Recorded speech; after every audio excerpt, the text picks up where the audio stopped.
We now face the possibility that various insider backers of the Sussex cause have been spilling like cheap taps, and Charles and co could be in for some new, fresh trouble. The bottom line is the same for both Andrew and Harry: they are unresolved issues for the king. Buckingham Palace might be eager to move on from the drama of the last few years, but the chances they will be able to do so are about as likely as Camilla skipping a below-deck binge. Both Andrew and Harry face uncertain futures, so what might they say or do if push comes to shove? Hello and a very warm welcome to British Royal Daily Updates YouTube channel. The king might face more trouble with new royal books coming out and the issue of the Duke of York's residence still unresolved. Any economics researchers who want to see more proof of the famous Pareto Principle should pay more attention to royal news. In the late 1800s, Vincent Pareto came up with his well-known 80-20th theory, saying that 80% of outcomes come from 20% of causes. And right now, we have two royal dukes who are proof of what Pareto was talking about, with their living, breathing, and grudge-holding ways. Almost all, if not all, of Buckingham Palace's biggest problems, worries, and causes of skin rashes from anxiety come from the actions of only two people: Prince Andrew, the Duke of York, and Prince Harry, the Duke of Sussex. You don't see Princess Anne, her secret love for baccarat, and all the money she owes to two guys called Dennis, I'm guessing, making palace communication staff have to issue historic statements, do you?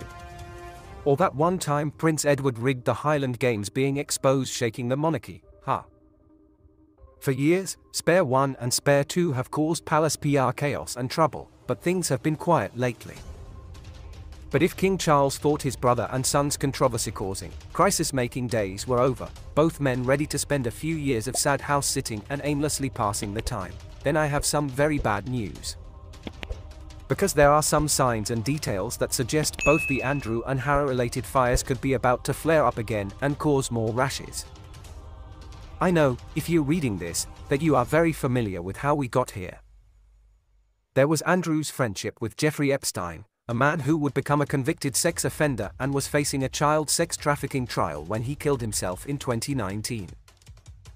Caught in the aftermath, Andrew then made a bad situation much worse by appearing on TV screens to argue that really his biggest mistake was being too noble towards Epstein, while ignoring the at least 125 women who are believed to have been abused by his friend. Then, of course, in 2021 the Duke of York was sued by Virginia Giuffre, who claimed that he had sexually abused her on 3 occasions, claims he strongly denied. In early 2022, Andrew settled with Giuffre, with some estimates putting the figure as high as nearly $23 million. Others have put it as low as just over $5 million.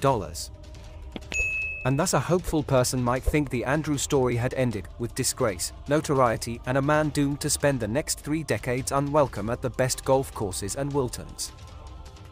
And then, well, I'll get to that. Similarly, it would be impossible to not know Harry's story. Man leaves royal family with wife, man proceeds to spend years moaning about royal family, man makes millions moaning about royal family, man finds life-filling hummingbird feeder strangely unsatisfying. Again, this is the point that one might have assumed that Harry and his wife and their newfound millions would trot off into the sunset to practice tree pose forever. And then, in recent weeks, various new details would suggest that both of these ducal disaster areas are by no means over, and both ducal sources of palace stress could be set to return to front pages. Firstly, Andrew, who holds the distinction of being the most hated member of the royal family, a fitting designation in my book. Currently 7% of Brits have a positive view of him, which is probably the same percentage of people who don't have Wi-Fi, identity as recluses, and who live in isolated religious communities. Earlier this year, it was widely reported that the king had decided he wanted his brother out of his huge Windsor home, Royal Lodge, one of the grandest properties going for the Her Royal Highness set. Given that the Duke of York was scorned, disliked, and banned from every Pizza Express outlet, just guessing, letting him stay in such a significant bit of real estate sent all the wrong messages. It was also reported that the king was set to cut Andrew's $476,000 allowance, meaning that although the Duke has a lease on the lodge, he will likely not be able to afford the maintenance. Think of it as eviction by wallet. Both sides would appear to have been standing their ground, setting the scene for some sort of confrontation or dramatic outcome. Then earlier this month came the news that his Royal Lodge roommate Sarah Ferguson, Duchess of York, had been diagnosed with early-stage breast cancer and had undergone a mastectomy. Currently she is recovering, and it has been reported that the move has been temporarily halted while she recovers. But this is just a temporary pause. Acclaimed biographer Andrew Loney told the Daily Beast, "Andrew is standing his ground, it's part of a wider power and status game with Charles. Optics don't look good, but that won't bother Andrew. I don't see him ever leaving." Charles and William have united to bring him down a notch or two and try and keep him and his family under the radar because they, as the future of the monarchy, have most to lose by his antics. However, kicking Andrew out of the 30-room beast is not some idea His Majesty might forget, so consider this still very much a live issue. Given this, what could or would the Duke, trapped in a corner and desperate to hang onto this juicy bit of his royal identity, resort to? All of which is to say, this looks like a fresh disaster in the making for the king and his crisis team. In other news that should have palace sorts nervous is the fact that Loney, an acclaimed biographer, has revealed that he is working on a book about Andrew and Fergie. Want to know how worried the men in grey should be? Loney is the biographer who first broke the allegations in 2019 that Lord Mountbatten, Prince Philip's uncle and King Charles' beloved godfather, had sexually abused teenagers from a boys' home. Then last year, in Loney's Traitor King, he revealed that King Edward VIII had helped the Nazis invade France. Which is to say, Loney gets scoops like no other. Again, there could be fresh Andrew and Fergie bombshells to come. And for our second course here, Harry. So too is there a Sussex book in the works that should be a real cause for concern back in SWI. Omid Scobie, author of 2020's Finding Freedom, is set to release Endgame later this year.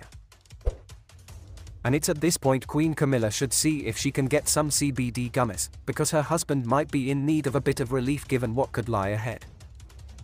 Endgame is somewhat dramatically billed as a book that is going to pull back the curtain on an institution in turmoil, exposing the infighting, family deterioration, and outdated practices threatening its very future. This is the monarchy's endgame. Do they have what it takes to save it? Still, Scobie is a staunch Sussex supporter who has become their de facto spokesperson. In 2021, Meghan apologised for misleading a British court after failing to recall that she had approved senior royal aide Jason North briefing Scobie and his co-author Caroline Durand for freedom. We now face the possibility that various insider backers of the Sussex cause have been spilling like cheap taps, and Charles and co could be in for some new, fresh trouble. The bottom line is the same for both Andrew and Harry: they are unresolved issues for the king. Buckingham Palace might be eager to move on from the drama of the last few years, but the chances they will be able to do so are about as likely as Camilla skipping a below-deck binge. Both Andrew and Harry face uncertain futures, so what might they say or do if push comes to shove? And with new books coming out, what new allegations and claims might two well-connected biographers uncover? The 20% still have a lot more 80%ing to do, it looks like. Remember to subscribe to British Royal YouTube.